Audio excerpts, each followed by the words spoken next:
2001 Dyna Superglide FXD.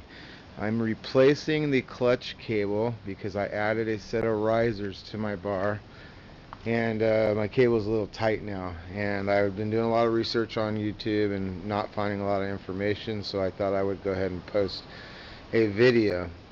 First thing you want to do is come down here to this cable. There'll be a rubber boot covering it. You just slide the boot down off of here. There's these clips here. You stick a screwdriver right into the end here. When they're sealed, it'll pop them open and you won't break them.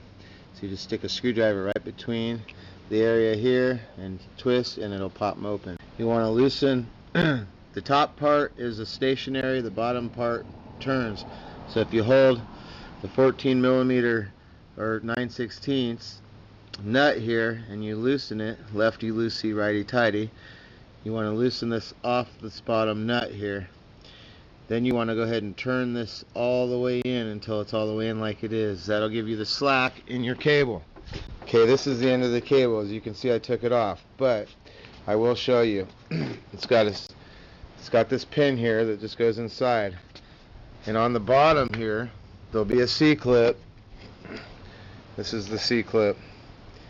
You just need to take that C-clip off, and then the pin will just push straight up through the arm here, and then you can just slide the you can just slide this, just slide it out and then pull the cable.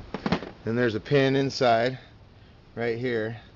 You just push this pin out, it just slides right out, and then it disconnects the cable. So now the cable is unhooked. Okay, on this side over here,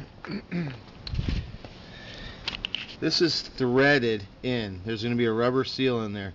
They say if you over tighten this, you will crack the housing on the cable, and you have to buy a new cable. So you don't need to make this super tight. It's just got a little rubber O-ring inside that seals it.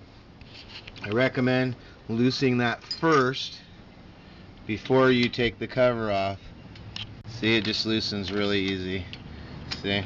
So it's loose now. Okay, now a lot of people are saying if you leave the bike sitting tilted over like this on the kickstand, and then you just loosen these bolts, you won't lose a whole bunch of oil, just what's inside this cover. Well, I got a better idea. Take a milk carton, clean the heck out of it, and start draining your transmission fluid. There's a drain plug right here. Just drain the fluid out of it into here. You can reuse the fluid. So what I'm going to do is I'm going to loosen that bolt. I'm going to drain the fluid out to get this case here empty as much as I can. And then this is your dipstick right here. If you loosen this up, it's a dipstick, so you can literally look inside there and make sure it's empty. Okay, so I got the drain plug out. There's the drain plug. It's the same location, and there's the gear oil. It's basically the transmission clutch stuff. And you can see I've checked the dipstick and it's empty. And you know, it's really it can be deceiving, because here's your engine oil right here on this bike, and that plug looks like it's draining from the bottom of the motor where your engine oil would be, but that is not your engine oil drain. It's very deceiving. And as you'll see when you pull this up, you just pull on it straight up, it comes up, and you'll see my engine oil is still full. So yeah, it's very deceiving, and the oils are completely different. So now that I've got it drained, and it's just a drip here and there, what I'll do is go ahead and I'll put the drain plug back on now. I want to keep this fluid clean. I'm going to reuse that fluid, like I said earlier. So I'm going to go put it in a safe spot to keep any dust and whatever out of it while I'm changing everything else. So anyway, there we go. Now I'll be taking out these screws here, and then I'll show you when I get to that point. Okay, so we're taking the cover off. The size is a 3/16, and I just realized I should keep my oil drain here just in case there's any more drips, so we can catch any of the oil that we're going to be reusing. So it's a 3/16. Also, when you're retorquing it, I did some investigating. It looks like it's a 84 inch-pounds to 110 inch-pounds.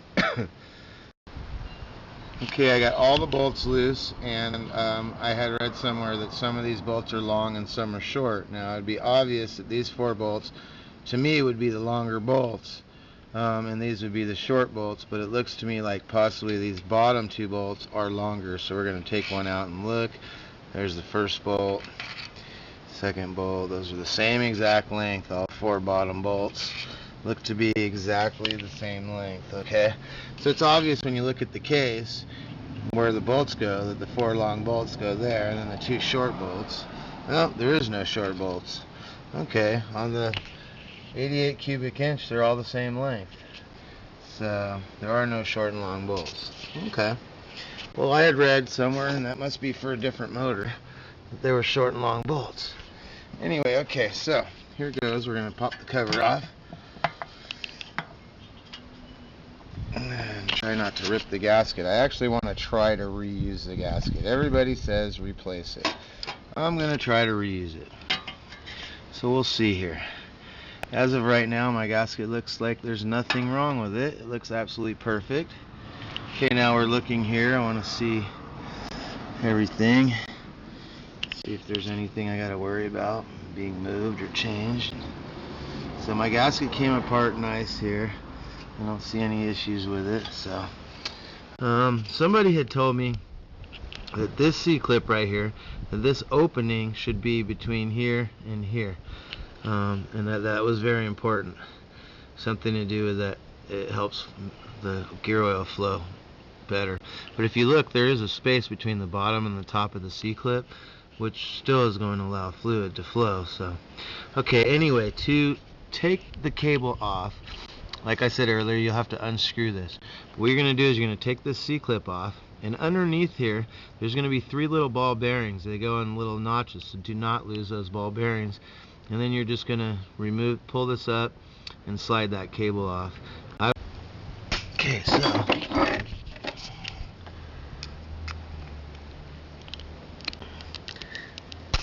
damn, what the heck is going on with me here? There we go. Alright, I got it. Okay, so there's my C-clip. Now when you pull this up, there's supposed to be 3 bearings. See those bearings?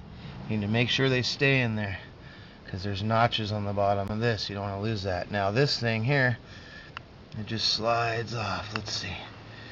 You said turn it. See, I turned it, and when I turned it, it slid off. So I could just set this back in here so I don't lose anything.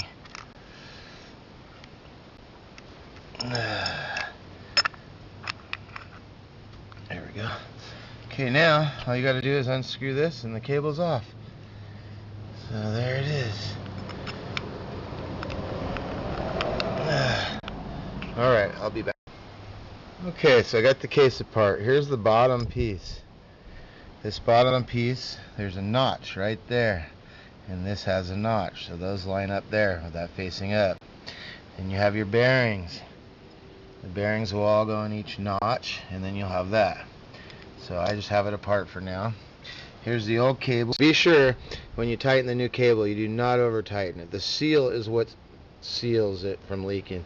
And this is hollow inside, so it's very, very weak spot on the cable, and they're known for breaking. So, alright. Well, actually, I just discovered that seal there, I have a brand new one in the kit with the cable. This is the bushing that the cable is held with on the clutch handle, and then I have a new boot here that goes over the cable, so I'll be replacing all 3 of those items when I'm doing this. So. Okay, so as you can see, I got it all back together. Cable's in. Now, like I said, somebody told me that I should line these 2 notches up right here. So leave that open like that, so I did. Not sure why, but because there's space underneath where the fluids can travel underneath. But for whatever reason, they said to leave that one open. So it's all together. The gasket's still looking like I'm okay. I'm going to wipe it off and put it together. Now, I'm making sure the cable is all the way in the out position like that before I attach it so nothing falls apart. And then I'm assuming we should be ready to go. So, alright. I've already fed the cable through here, and it's just kind of hanging out now. So,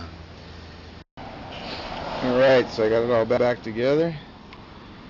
This is a 69-inch cable, which is 4 inches longer than the stock cable, and I'm able to run it with my risers. These are 4.5-inch risers.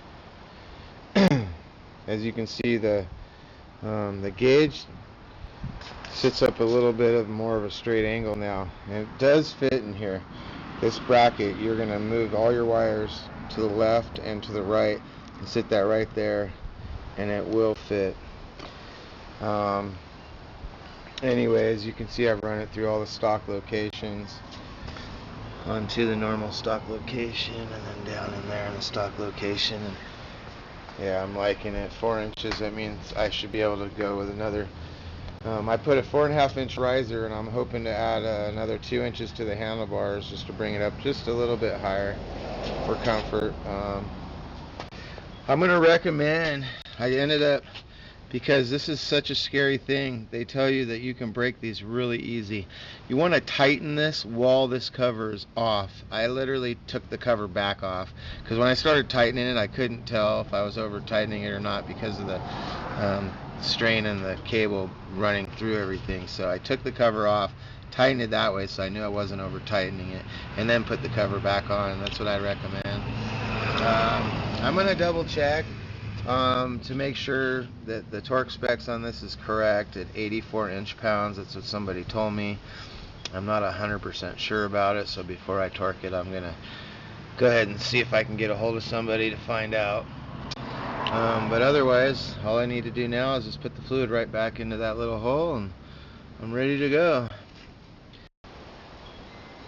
Okay, so again, my cable is 4 inches longer than the stock cable, which makes it 69 inches. It's a Drag Specialties, and this is the part number right here.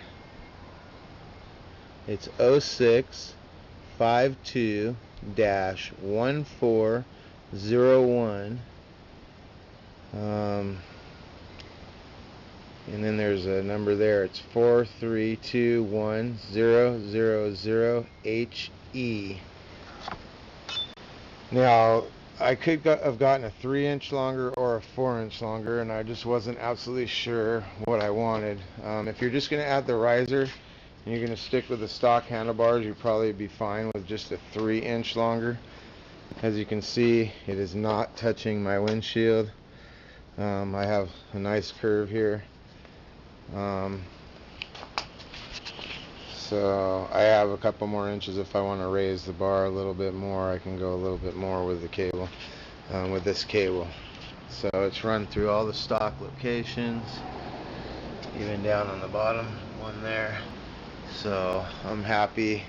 When I turn it all the way to the one direction, I still have plenty of area, and when I turn it back this way, it's still not touching the windshield. So that's 4 inches right there. I'm happy with that. Again, I plan on adding a little bit higher rise handlebars to it, which those are a 4-inch rise, and I want to go to a 6-inch rise, so that gives me a little bit more room to go bigger later. So anyway,